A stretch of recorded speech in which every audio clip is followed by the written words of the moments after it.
யூதா. இயேசு கிறிஸ்துவினுடைய ஊழியக்காரனும் யாக்கோபினுடைய சகோதரனுமாய் இருக்கிற யூதா, பிதாவாகிய தேவனாலே பரிசுத்தமாக்கப்பட்டவர்களும் இயேசு கிறிஸ்துவினாலே காக்கப்பட்டவர்களுமாகிய அழைக்கப்பட்டவர்களுக்கு எழுதுகிறதாவது: உங்களுக்கு இரக்கமும் சமாதானமும் அன்பும் பெருக கடவது.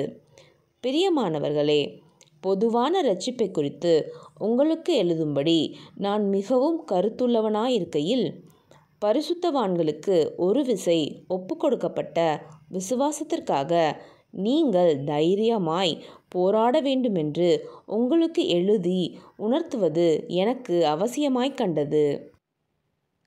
ஏனெனில் நமது தேவனுடைய கிருபையை காமவிகாரத்துக்கேதுவாக புரட்டி ஒன்றான ஆண்டவராகிய தேவனையும் நம்முடைய கர்த்தராகிய இயேசு கிறிஸ்துவையும் மறுதலிக்கிற பக்தியற்றவர்கள் சிலர் பக்க வழியாய் நுழைந்திருக்கிறார்கள்.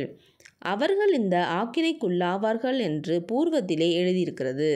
நீங்கள் முன்னமே அறிந்திருந்தாலும் நான் உங்களுக்கு நினைப்பூட்ட விரும்புகிறதென்னவெனில், கர்த்தர் தமது ஜனத்தை எகிப்து தேசத்திலிருந்து வரப்பண்ணி இரட்சித்து பின்பு விசுவாசியாதவர்களை அழித்தார். தங்களுடைய ஆதி மேன்மையை காத்து கொள்ளாமல் தங்களுக்குரிய வாசஸ்தலத்தை விட்டுவிட்ட தூதர்களையும் மகாநாளின் நியாய தீர்ப்புக்கென்று நித்திய சங்கிலிகளினாலே கட்டி அந்தகாரத்தில் அடைத்து வைத்திருக்கிறார். அப்படியே சோதோம் குமாரா பட்டணத்தார்களும் அவைகளை சூழ்ந்த பட்டணத்தார்களும் அவர்களைப் போல் விபசாரம் பண்ணி அந்நிய மாம்சத்தை தொடர்ந்து நித்திய ஆக்கினையின் ஆக்கினையை அடைந்து திருஷ்டாந்தமாக வைக்கப்பட்டிருக்கிறார்கள். அப்படி போலவே சொப்பனக்காரராகிய இவர்களும் மாம்சத்தை அசுசிப்படுத்தி கொண்டு கர்த்தத்துவத்தை அசட்டை பண்ணி மகத்துவங்களை தூஷிக்கிறார்கள். பிரதான தூதனாகிய மிகாவேல் மோசேயினுடைய சரீரத்தை குறித்து பிசாசுடனே தர்க்கித்து பேசினபோது அவனை தூஷணமாய் குற்றப்படுத்த துணியாமல், கர்த்தர் உன்னை கடிந்து கொள்வாராக என்று சொன்னான். இவர்கள் தங்களுக்கு தெரியாதவைகளை தூஷிக்கிறார்கள். புத்தி இல்லாத மிருகங்களைப் போல சுபாவப்படி தங்களுக்கு தெரிந்திருக்கிறவைகளாலே தங்களை கெடுத்து கொள்கிறார்கள். இவர்களுக்கு ஐயோ! இவர்கள் காயினுடைய வழியில் நடந்து பீலேயாம் கூலிக்காக செய்த வஞ்சகத்திலே விரைந்தோடி கோரா எதிர்த்து பேசின பாவத்திற்குள்ளாகி கெட்டுப்போனார்கள். இவர்கள் உங்கள் அன்பின் விருந்துகளில் கரைகளாயிருந்து பயமின்றி கூட விருந்துண்டு தங்களை தாங்களே மேய்த்து கொள்கிறார்கள். இவர்கள் காற்றுகளால் அடியுண்டோடுகிற தண்ணீரற்ற மேகங்களும் இலை உதிர்ந்து கனியற்று 2 தரம் செத்து வேரற்று போன மரங்களும் தங்கள் அவமானங்களை நுரைத்தள்ளுகிற அமளியான கடல் அலைகளும் மார்க்கந்தப்பி அலைகிற நட்சத்திரங்களுமாய் இருக்கிறார்கள். இவர்களுக்காக என்றென்றைக்கும் காரிருளே வைக்கப்பட்டிருக்கிறது.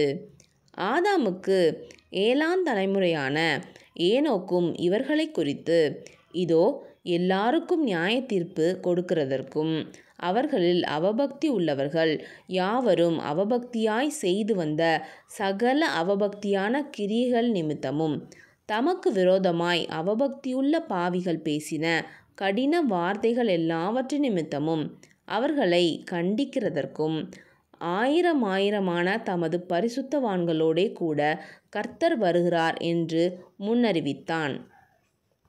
இவர்கள் முறுமுறுக்கிறவர்களும் முறையிடுகிறவர்களும் தங்கள் இச்சைகளின்படி நடக்கிறவர்களுமாயிருக்கிறார்கள். இவர்களுடைய வாய் இருமாப்பானவைகளை பேசும். தற்பொழிவுக்காக முகஸ்துதி செய்வார்கள்.